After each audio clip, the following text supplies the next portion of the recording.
Yes, this is an island surrounded by water, big water, ocean water.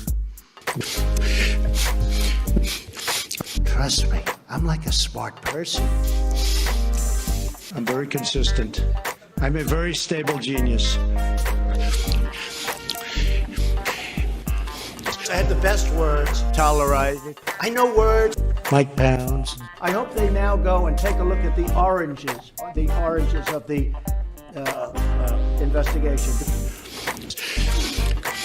But there's no better word than stupid.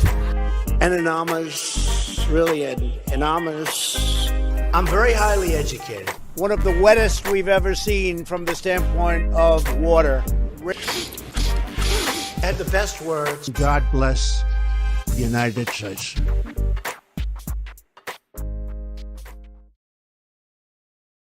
Now witness the firepower of this fully armed and operational battle station.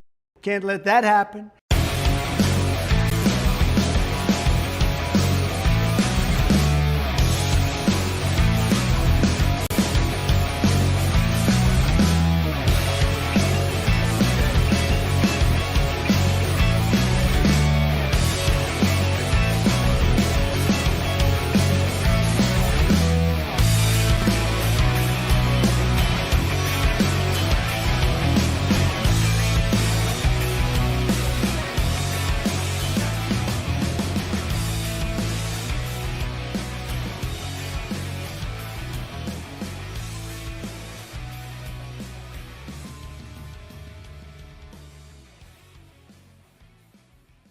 Around the nation, Waldorf Nation.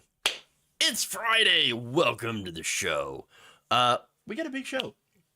A lot of stuff going on. So we're going to get into Donald Trump being indicated. Okay. Anyway. But honestly, though, we're going to look at a little bit into the case. We're also going to get into the reaction, because the reaction is fantastic, including reaction from apparently some of Donald Trump's own employees. Interesting. Very interesting. So we've got that. We are also, of course, going to talk about more, I would say, damning stuff against Fox News in the Dominion defamation case. And then we're going to talk about Lauren Boebert. Yes, I know. Everyone's favorite subject, apparently. We'll get into some hypocrisy there. But first, before I get into the show, one of our Twitch viewers actually has pointed out something. I'm going to pin this to our Twitch chat. There we go. All right. So apparently there is a huge fundraiser on Twitch right now raising money for gender-affirming care. Awesome. Amazing. Everybody check that out after the show, of course. And yeah, support our trans brothers, sisters, and of course, all the LGBTQ community, everyone in between. All right. So with that, please like and share the stream. Very important that you do so. Of course, always helps us out. Yeah. Why don't we do it? Why don't we dive in?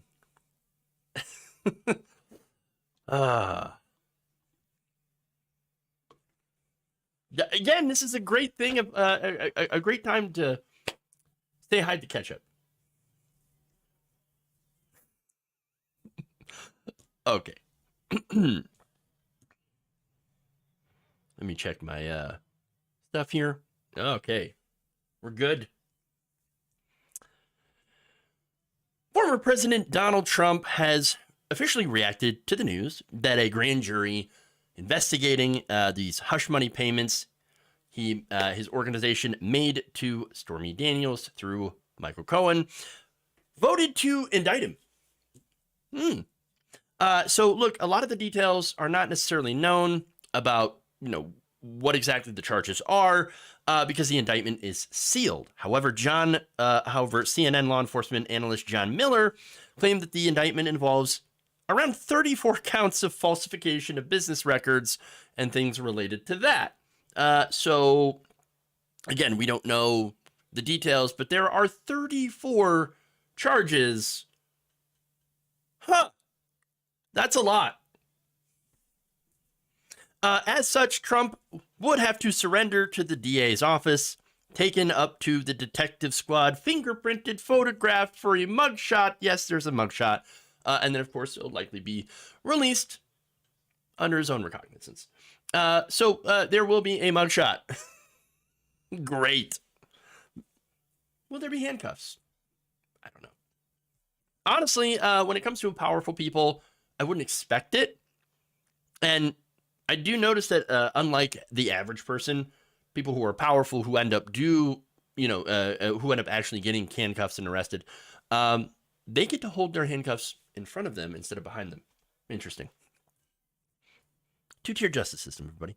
All right, so look, Trump is furious. Okay. The walls at Mar-a-Lago likely covered in ketchup and broken flatware. But let me get into his statements because they're fun. All right. Here's the first one. These thugs and radical left monsters have just indicated the 45th president of the United States of America and the leading Republican candidate by far for the 2024 nomination for president. This is an attack on our country, the likes of which has never been seen before. It is likewise a continuing attack on our once free and fair elections. The USA is now a third world nation, a nation in serious decline. So sad. He's been indicated, everybody. Indicated. I know words. I have the best words. He's got the best words, so don't make fun of him for that, okay? If he says he's indicated, then God damn it, he's been indicated. Okay, but so look, let me get to the substance here, okay? A president being held accountable for alleged crimes, okay? And by the way, it's going to go through the process, and this doesn't mean that he is going to be convicted, but it is going through the process. So now, going through this process for, again, an alleged crime is, in his words, an attack on the country, the likes of which we have never seen before. Bro, did you forget about 9/11? That was an attack. Did you forget about Pearl Harbor? Worse than the British burning Washington, D.C.? Really? Come on, guys. Really? Really? All right, but let's look at what the alleged crimes are. So now, look, according to court filings in Michael Cohen's own federal prosecution, Trump Organization executives authorized, and by the way, that includes him, Trump, they authorized payments to Michael Cohen totaling about $420,000 to cover a $130,000 payment to Stephanie Clifford, a.k.a. Stormy Daniels, as well as Karen McDougal. So those payments, plus some tax liabilities, plus a bonus. You know, because you got to put a little bit of sugar on top. You know what I'm saying? Hey, you're going to do some crime for me. Don't worry about it. I'll throw in a bonus. Bonus for extra crime. A little crime on top with the cherry. Now, look, here's the thing, though. I keep saying crime, but wait, paying hush money isn't a crime. Well, no, it isn't. It isn't. I mean, look, you have NDAs, you have contracts, the hush money payments in this case, they are mutually agreed on by both parties. Hey, I will give you money if you don't go to the press and tell something that is potentially embarrassing about me. Okay. So it's not necessarily the fact that it is a hush money payment that is the problem. At issue in New York is the falsification of business records in the Trump Organization. Now, the Trump Organization had noted these reimbursements as a legal expense in their books, legal expenses to Michael Cohen. But wait a minute, it's not a legal expense. It's a reimbursement for a hush money payment. It doesn't have anything to do with his legal situation. So that would appear to be a falsification, a lie, which, again, it technically is illegal. Now, that said, does anybody really care that he paid off a porn star to cover up his own affair? No, it's his personal stuff. I don't give a crap. It doesn't matter. But what does matter is the way that he's alleged to have done it.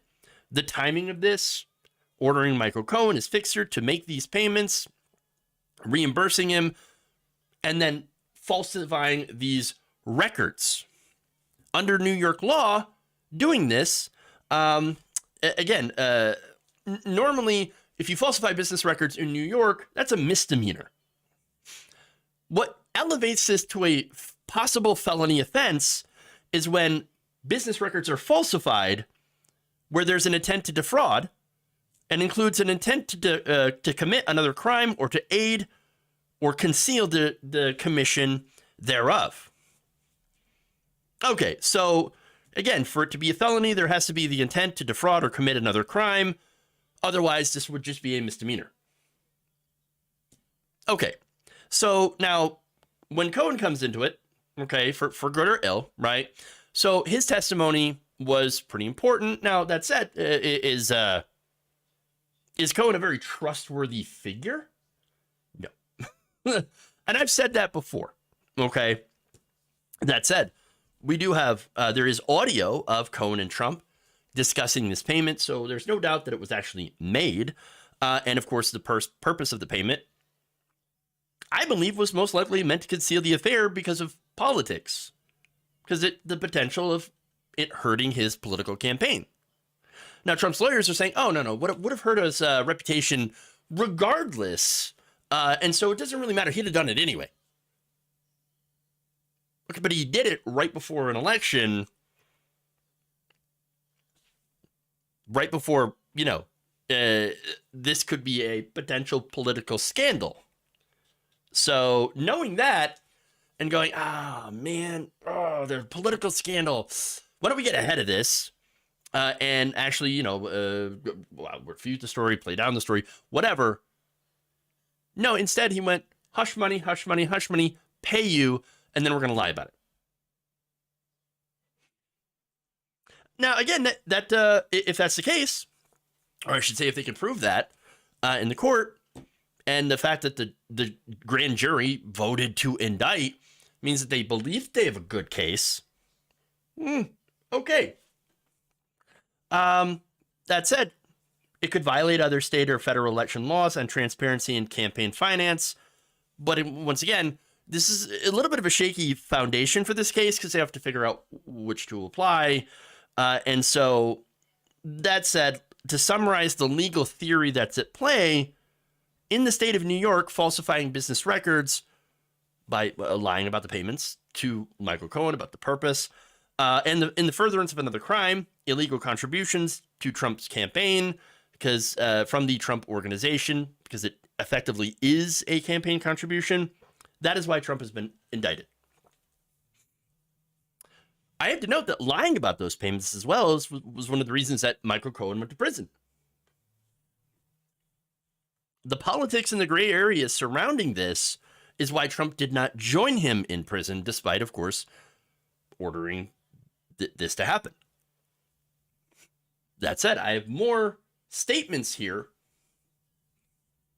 Let's go to those.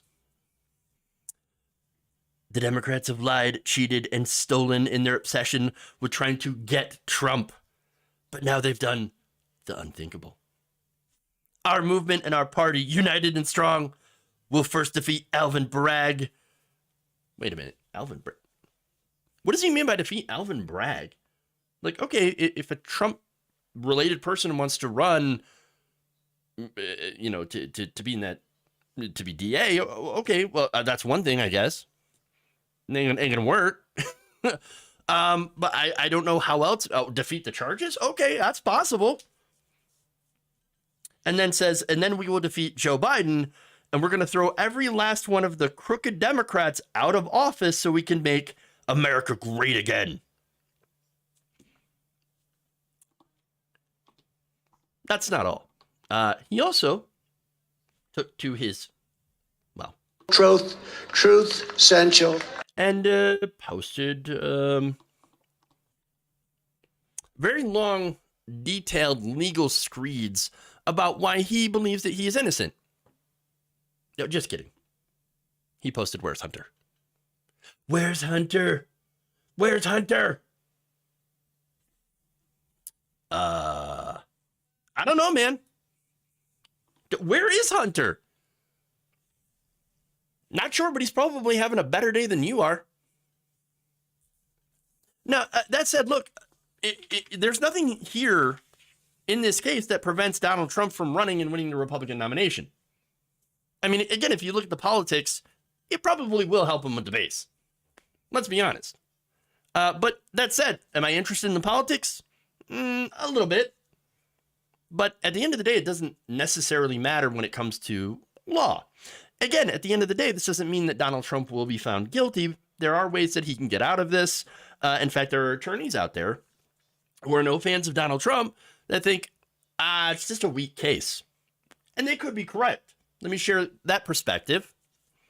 Randy Zellin, an adjunct professor at Cornell Law, who practiced criminal defense for 32 years and worked as a prosecutor for 3 prior to that, told Rolling Stone that, quote, "I do not believe, based upon what we know, that the felony charge will stick."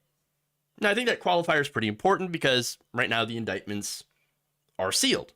So we don't necessarily know what the charges are. But yeah, he goes on to explain that what you need to do to elevate the misdemeanor, falsification of business records, to a felony simply is this: show that the act of falsifying the business records was done in furtherance of another felony, another crime. But it would have to be a New York State crime. The fact that what other alleged campaign finance misconduct took place involved a federal election, which means that it's very iffy that prosecutors could actually operate on this legal theory. Interesting. Now, another New York defense attorney, Peter Brill, said that on the one hand, the facts seem fairly damning, but the foundation that they are built on is weaker than I would hope for in the first criminal indictment or criminal charge against Trump. Interesting. So, look, to me, a better case would be the one in Georgia, where he did election interference by telling election officials to find him votes. Very perfect phone call. And the other one, of course, does concern Mar-a-Lago documents. And this case also tests some legal theories, which could, again, complicate things. And look, to be fair, would they be testing these theories if it wasn't on someone like Trump? That's a fair question. Again, I have no doubt that he knew about the payment, ordered the payment, didn't care whether or not this payment broke the law. At the very least, it would be normally a misdemeanor crime, which is a crime. And then again, ordered it to be covered up. But I think what's most interesting here is the question of if prosecutors will be able to prove this legal theory, and, you know, the legal theory that this is a clear violation of campaign finance law. And I'm not sure how that's gonna play out. But it looks like we are going forward to with this. And so, you know, at the very least, Donald Trump is going to be quite enraged for some time. So I guess maids are going to have to be on standby at Mar-a-Lago.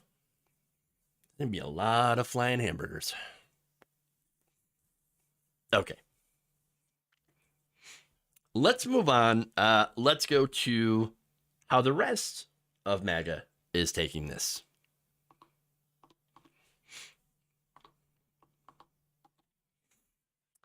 Not well.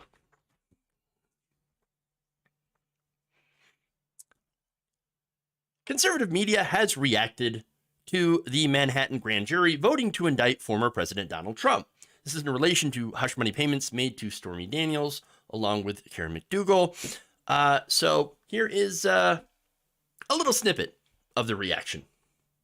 Just gotten word former President Donald Trump has been indicted by a grand jury in New York. This is a disgrace. It's a very dark day. This is like communist level shit. That this is a war on the party. It is a war on conservatism and MAGA. It almost feels like they're pushing the population to react. This ushers in what will probably be a very dark era of political persecution and prosecution, the type that we normally associate with the Soviet Union or with Banana Republic. This is stuff that would make Mao, Stalin, Pol Pot, it would make them blush. There could be retaliation from red states. Oh, retaliation, you say? That's not at all ominous, is there? Didn't say what kind of retaliation. But I love how this is somehow worse than Stalin, Mao, and Pol Pot. Does he mean like combined together or just separately? Because I don't think this is anywhere near that, considering how people died under all of those regimes.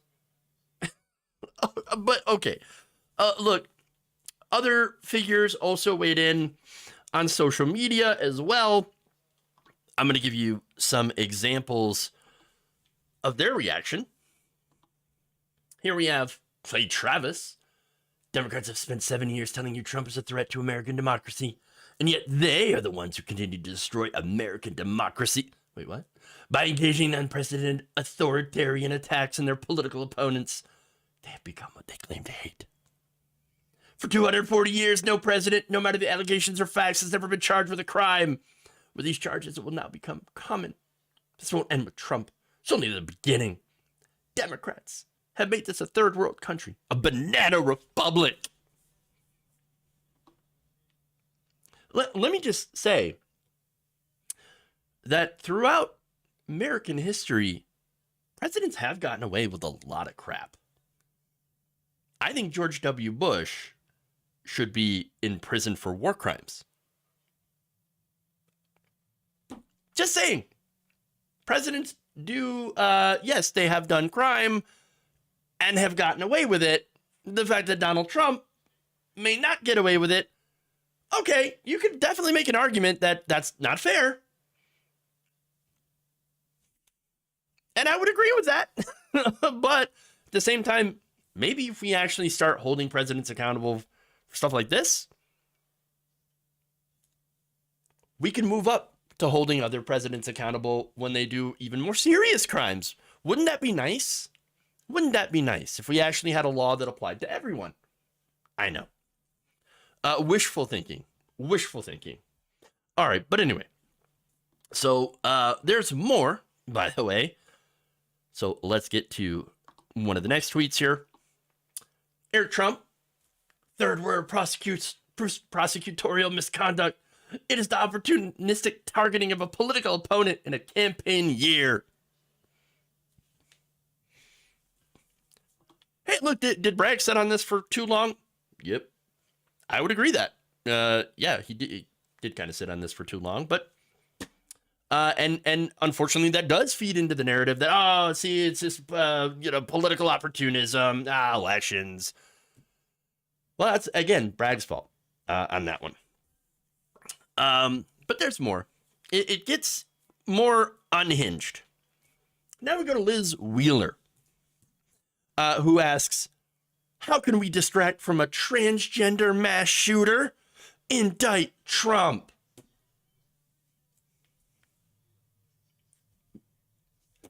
Of course, Liz Wheeler has to do that. Of course she does. Right-wing commentator Bernard Kerik also claimed the indictment means that we have just become a third-world banana republic. You're going to hear a lot about that. Former Real America host David Broidy claimed that the left just made Donald Trump a political martyr, as well as the 47th president of the United States.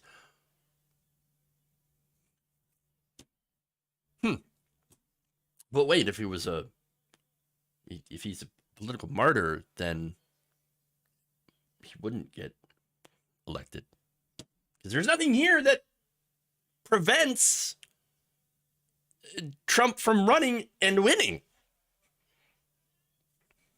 Dinesh D'Souza, who would know something about, campaign finance fraud, says, with the unprecedented indictment of a former president on manifestly bogus charges, blatantly aimed at preventing him from running for re-election, are we officially living in a banana republic?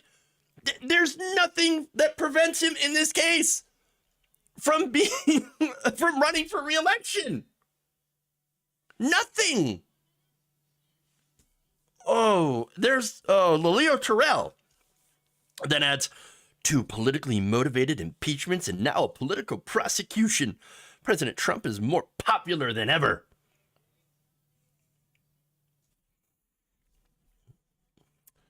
John Cardillo says, watching the political weaponization of our entire justice system, this is a constitutional crisis.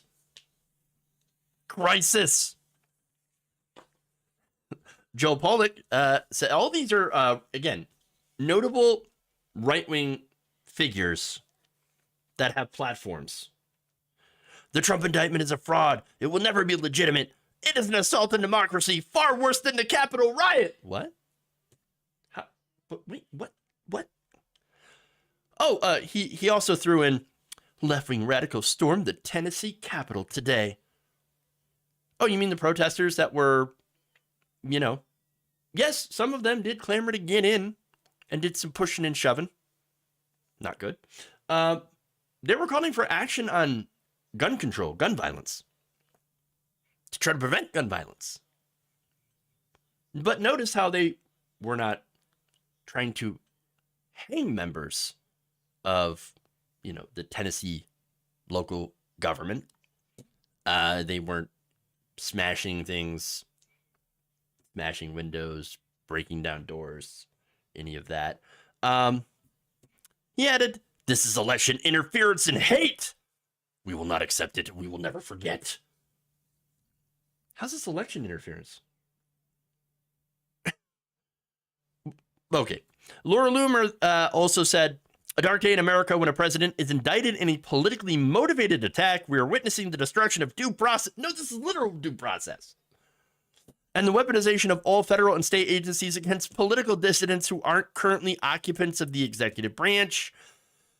Turning Point's USA's Benny Johnson said something interesting. Democrats just turned Donald Trump into Tupac.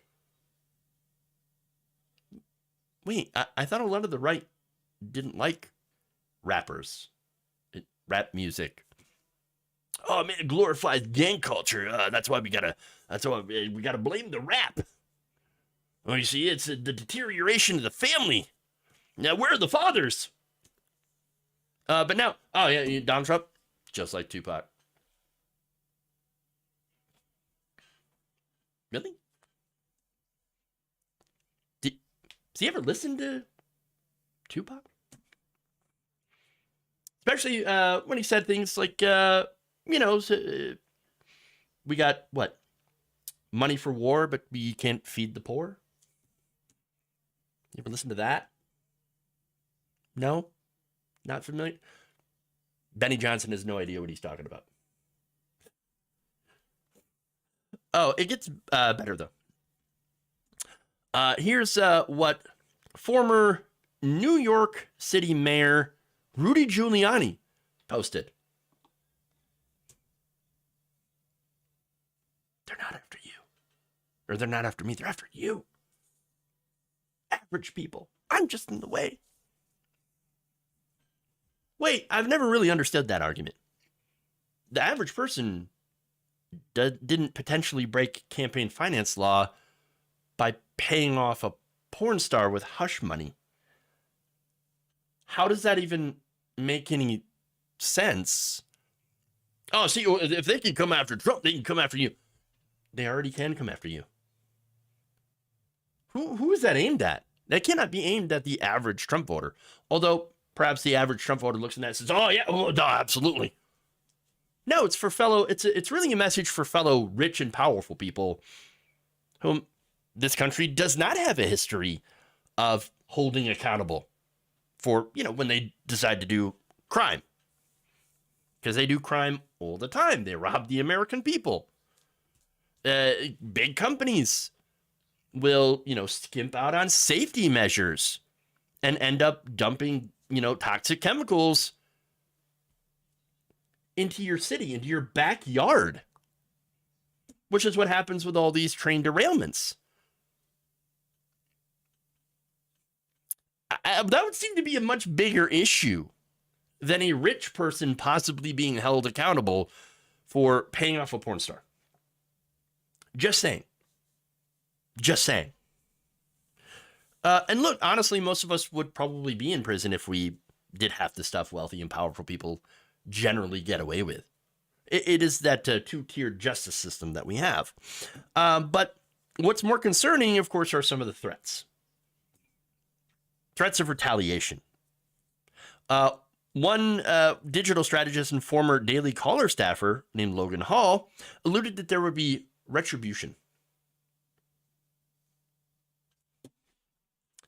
Fox News' Jesse Waters talked about how, he alluded where there could be violence from their side. And of course, Trump has also been stoking that as well. Now, as far as retribution, if we're talking political retribution, what do you think all these investigations into Hunter Biden are all about?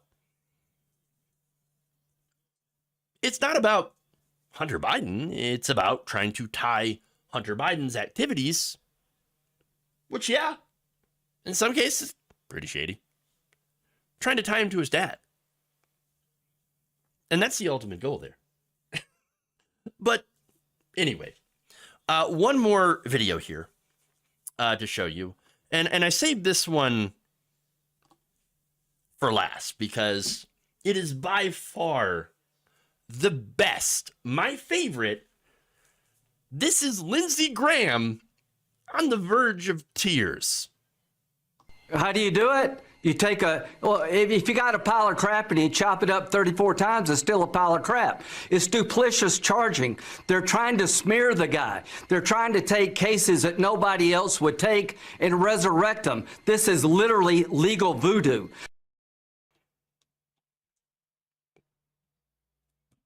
Bro, you ain't looking good. Not looking good at all. A little rough there, Lindsay. The eyes. He's all like bloodshot. Again, the guy looks like he's about to bust into tears. Wow. Just absolutely amazing. Clean up and go home, Lindsay. You were not looking good. You were not looking good at all. Okay.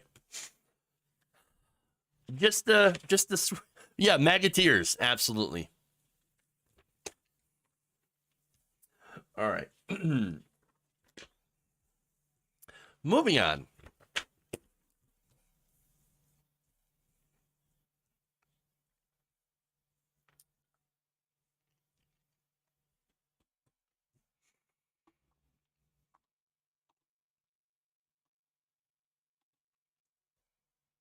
One more indictment-related story.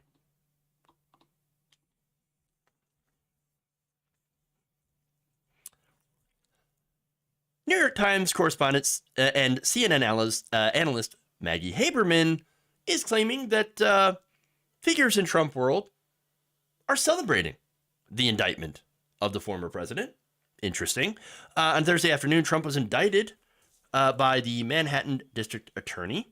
By the grand jury specifically, that was investigating the circumstances around hush money payments made to adult entertainer Stormy Daniels. So now, within minutes of that news breaking, Haberman reported that she was inundated with text messages from Trump Organization contacts that she had developed over years of reporting on Trump in New York. Let me show you her recounting those text messages. As this was coming out, there were people who worked in the Trump Organization that were quietly cheering this, you said. And by quietly, I'm sure they were loudly on their end of the phone, but were texting me. And there is a long trail of people who feel burned in one way or another by Donald Trump. We certainly saw that in the White House. This was a pattern that existed for decades before at the Trump Organization. And the number of people I heard from yesterday who worked for his company who were really happy. One person texted with the words "wonderful news." Really? I mean, that really sort of tells you something about where these folks' heads are. So, look, this is actually pretty interesting, but not surprising. So, look, this is coming from Trump Organization employees. Donald Trump does not strike me as a very good boss. Not only that, but he's been toxic to his own brand, his own business. And on that, he's definitely shown that he's not the greatest businessman. Furthermore, though, it does also show you how little the people around him actually like him, how little they actually think of him. We know that, of course, a lot of the Republican establishment figures hate him. Of course, they hate him behind the scenes. Some do openly, like Mitch McConnell, Paul Ryan, etc. But then there are people who kiss his ass publicly. People like Tucker Carlson that despise the man behind the scenes. Look, Tucker Carlson called him a destroyer. So, demonic. Yes, he said that Donald Trump was essentially demonic. Get in a long tube with a bunch of demons. That would have been Trump Force One. That's a long tube filled with demons. All right? It's the devil, okay? It might be. At least according to Tucker Carlson. Not a fan of Donald Trump, but they know who butters their bread. They know. They kiss his ass because MAGA voters.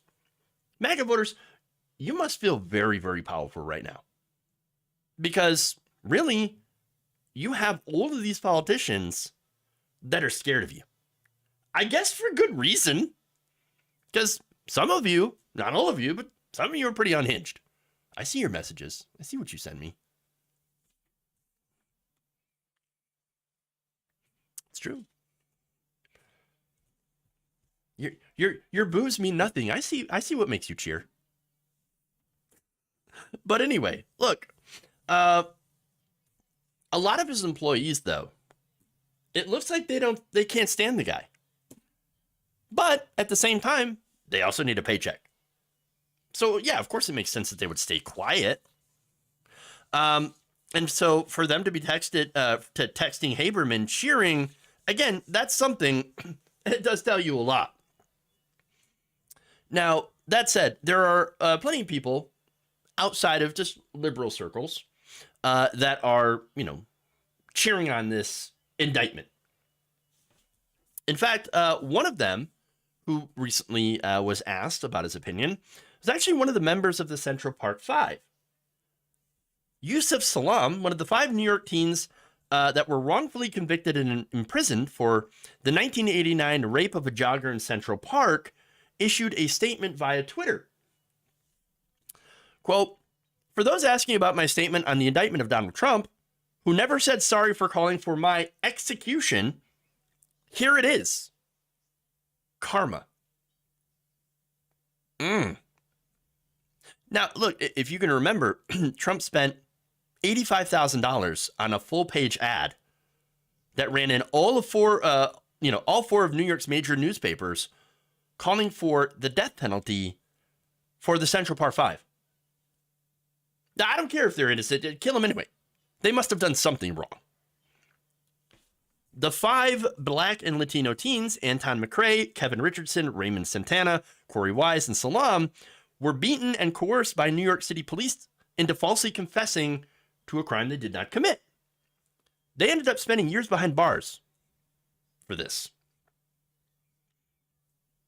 And Trump wanted them executed, even though they had been exonerated. So I think for the people that directly have had to deal with the worst of Trump, been the recipient of some of his hatred, or hatred, the hatred of his supporters that were directed by him, today it's a good day. Because they're starting to see that maybe what goes around comes around.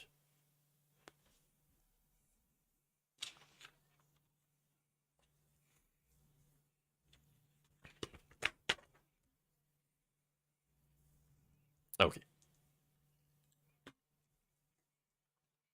Let's move on.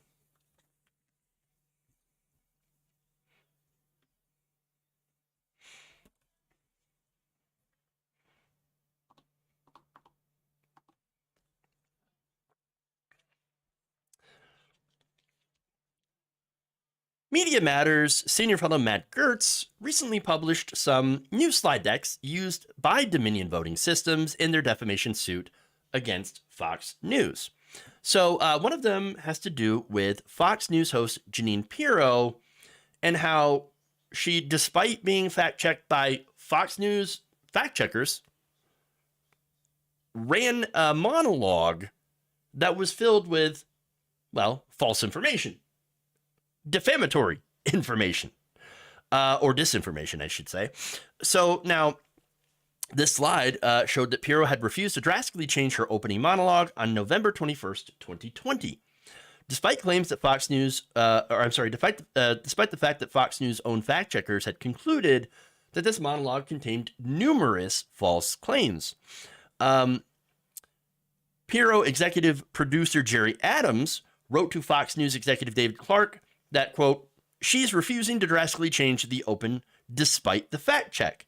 She says just because the case was dismissed, and this has to do with an affidavit, does not legally mean that the affidavit can't be true. I guess that is valid, they wrote, but seems pretty desperate to me. Oh, Fox News host being desperately clinging on to the big lie in order to retain viewership. Never in a million years. Which, by the way, if you're knowingly putting out information that you know is false and harmful with malice, that's defamation. Oops. Now, among other things, the fact checkers argued that Pirro should avoid mentioning an affidavit made by a Trump supporter in Michigan that a judge had tossed out on the grounds that it was rife with speculation, guesswork about sinister motives, but did not present any hard proof of fraud. Now, the monologue also featured Pirro reciting a number of different conspiracy theories about Dominion, and this went back to Rudy Giuliani and Sidney Powell's insane press conference, where they talked about, well, wait for it. In Venezuela. That's one of my favorite sound clips. Yeah, talking about how the ghost of Hugo Chavez, financed by Cuban money, created Dominion and Smartmatic, and that's why it help the Venezuelans rig their own election. So of course, Biden is going to use to rig ours. Oh yes, that's what's going on here. No, it's not, and you know that's not the truth. You know that. She also touched on the dumps. What was it? Dumps. Big, massive dumps. That's what it is. That's right. Where ballots, of course, came in for Biden. The claim behind that is that somehow, because they came in later, because there was a delay due to COVID, a lot of these were mail-in ballots that, yes, were on time, but got counted later because you actually have to get the ballots to the counting place. That's somehow evidence of fraud. No. And look, a lot of this information, so-called information that they had talked about, came from affidavits. So now understand that just because you sign an affidavit saying that what you believe is true, that doesn't make it true. Okay? It also doesn't mean that you understand what you're talking about. You could attest to seeing, for example, something shady, and then you sign an affidavit saying, hey, look, this is what I saw, right? But that thing that you saw that you think might have been shady could absolutely be normal. Could also be a glitch, which does happen. That doesn't mean that there's nefarious intent. That doesn't mean that there's a conspiracy. There's no evidence of a conspiracy. But it also doesn't mean the person that signed the affidavit was lying either. So saying that, and I watched the whole clip here of Jeanine Pirro bringing up the affidavit and stressing, I know the law. I studied law. And let me tell you, this affidavit, did you know that if you lie on an affidavit, you will get prison? Yeah, I know. But you can still get something wrong and not be held accountable for lying because what you were saying you thought was true. That's been the issue here with these affidavits. They saw something that they didn't realize was normal, or they saw a glitch and they said, I don't know, I'm going to sign this affidavit anyway because this is what I think that I saw. Okay. Look, I remember talking about a conservative who had written or who had believed that there was massive amounts of voter fraud. I think this was after the 2018 midterms or after 2016, and then became an election worker in 2018 or election watcher. This person decided, well, look, since I can't see more of the details of how this all works, so I can't see necessarily where I think the fraud is, I'm going to get further into the process and I'm going to be, an official election worker. I'm not just going to be like a volunteer watcher, but I'm going to be an official election worker for the county, sanctioned by the county. So this guy gets in there, gets into the process, and is taught how things work. When he was taught how things work and shown how it worked, he realized that, oh, wait, the things that I thought could be evidence of election fraud, turns out that's not. I mean, now that I know how things work, oh, I get it. Oh, okay. So look, through knowledge and understanding, this guy got a better look into the election process, into how it works, and came away with the realization that, oh, it turns out it's not fraud. Our elections are pretty secure. And let me just point out, too, there's a lot of conservative Republican election workers who had never bought in to these election fraud conspiracies and had pushed back on Trump's lies because they knew how it worked. They certified the elections themselves. They were the first to push back. I tend to believe those people over, well, Jeanine Pirro and Sidney Powell. Now remember, Sidney Powell's sources. Remember, she got her so-called information from a rando cactus grower who said that the wind speaks to her. And that she got a psychic vision that told her about Dominion, Venezuela, and election fraud. Who would you believe?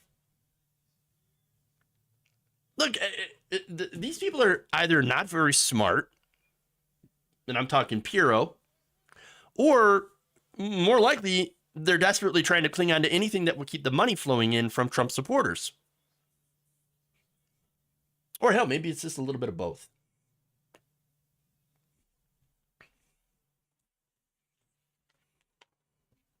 Okay. Moving on.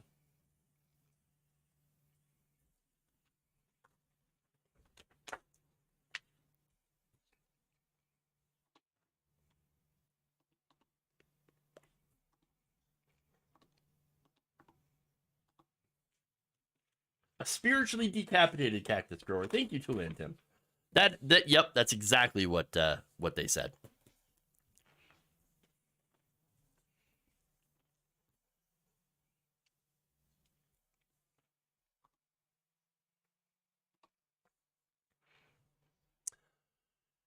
Representative Lauren Boebert is no longer interested in using the Bible to criticize people. Oh, wait, no, never mind. That's not it. No. She's not interested in people using the Bible to criticize her and her family. Here she is telling Dave Rubin. Obviously, I'm a Christian, and there are standards that we like to uphold, but none of us do it perfectly. One of the the biggest things that I look to is him who knows to do right and doesn't, it's sin. And I mean, there's things all throughout the week that I know is right to do. And sometimes, I don't do them. So certainly there are some beliefs that like, wait, this isn't exactly right and exactly what we have taught you, but this is where we're at. And we're going to teach you about redemption and how to move forward. All right, so wow, she's only 36.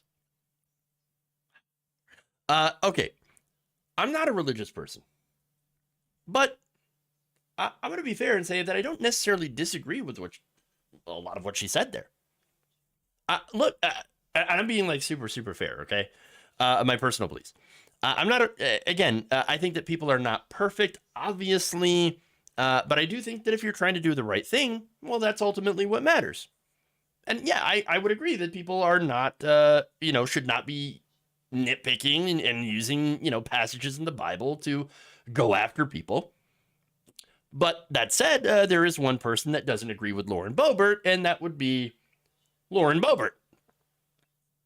Weird. Now, it's weird because before she was more than happy to nitpick right and wrong in the Bible and then weaponize that against other people. Specifically transgender people who are, reproductive rights advocates, political opponents, obviously. Not only that, but she also used the Bible to try to suggest that Jesus should have been armed with an AR-15. But that kind of flies in the whole face of nonviolent Jesus. The whole point, again, I'm somebody who is not a Christian, but I'm well aware of the Christian doctrines. The whole point of Jesus is the sacrifice to absolve humanity of sin. What do you not understand about this, Lauren? Has she never heard of the Garden of Gethsemane? No, of course not. Has she ever heard of judge not lest ye be judged? No, of course not. Again, that's the hypocrisy. Look, I'm happy that she's a grandma. Good for her, right? Happy for her son. I want the kid to be happy, healthy, safe, loved, and all that other wonderful stuff. I got no hate there. What and people are asking for, people who are criticizing her, is, hey, maybe you should have that same kind of respect for other people. Maybe non-Christians, maybe LGBTQ folks, maybe leftists, people that you don't necessarily agree with. Look, people like me, we're not out there to destroy Christianity. What we're out there doing is to try to live our own lives. And by the way, advocate for other people, to fight for someone that we do not know.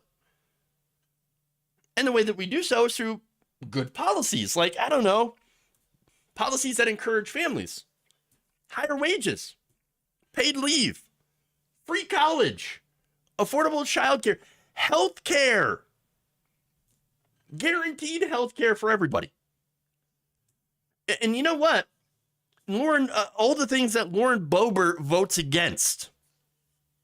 By the way, in that same interview with Dave Rubin, she my son's gonna have to not go to UTI, which is a college, okay, and instead go to a community college, probably because it's cheaper, maybe closer. I don't know. I would like to live in a country where people like, yes, even Lauren Boebert's son could have some opportunities, like having childcare so he can go to the college that he wants to. I'm weird like that. I guess I want good things for everyone, whether or not I agree with them. Now, though, to be fair, because Lauren Boebert does have money, she makes a congressional salary, I guess he's going to be just fine. So good for them, right? Good for him. That's great. But I'm just worried about others who are not so fortunate as to have a support system in that situation. This is all I'm trying to point out. Not trying to take personal shots here, although I might have. But look, I'm also just trying to advocate that everyone has an opportunity and a chance and a support system in all of these different circumstances. That's it.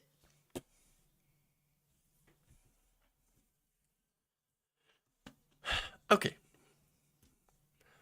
Wanting people to live a good life is woke. True. Apparently it's very woke. The wokers.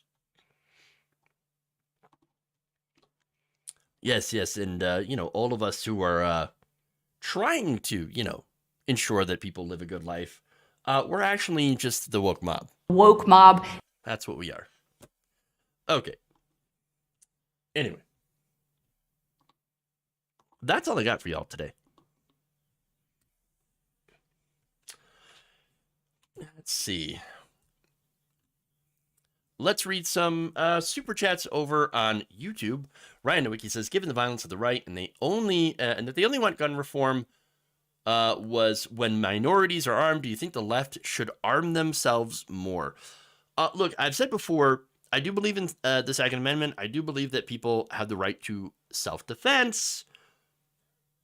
That's just what I'm going to say. Don't get into, don't do anything to provoke any violence. Just if you feel like the need to protect yourself, just understand that the risks that are involved. There are risks of, again, accidents. Again, if you have a gun in the home, you're more likely to end up harming yourself or a family member. Just know the risks, right? Just know the risks. But yes, you do have a right to protect yourself. And if you do end up going down that route, and it's perfectly fine to own, to practice the Second Amendment, to own, a gun, just make sure that you're practicing it safely, that you're keeping it locked up, keeping it away from anybody who you don't want them getting their, hands on it. Practice common sense. That's all I'll have to say. Safe, be as safe as you can, with these weapons, because they're not toys. Okay. Gabby Mathis, thank you for the very kind Waldorf Nation memberships, for gifting 5. Appreciate that. Jonathan Leiter says, for my trans brothers and sons, sisters and aunties. Yes, absolutely. Gabby Mathis also says, as a non-practicing Jew, I don't believe in any Christian crap. Celebrating 45's indictment. Well, there you go. To that, I will say... Oh yeah. And Shane McAndrew, with a very kind $5, says, Matt Taibbi not wanting Trump to be indicated is just sad. Indicated. Love it. Okay. Indicated. I've been indicated in crimes. Anyway. All right. Let's go over here to Twitch. All right. So, thank you to the Twitch community. Everybody go check out that fundraiser for gender affirming care. Donate if you can. It's great work for people that are looking out for our trans brothers, sisters, and everything in between. Okay. With that, let's raid here. Speaking of supporting trans people, there is a we're gonna raid into Benjamin Carollo. So she, her, let's do that. Everybody else, have a great weekend. We'll see you back here on Monday. Love you all, and remember, change begins with you. Good night, nation.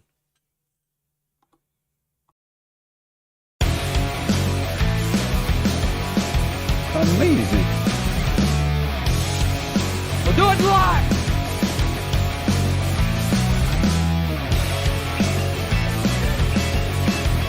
Sexual anarchy.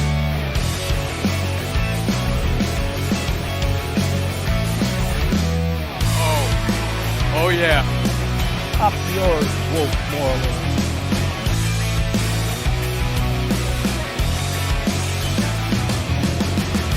It's not a salami sandwich. Disappointed!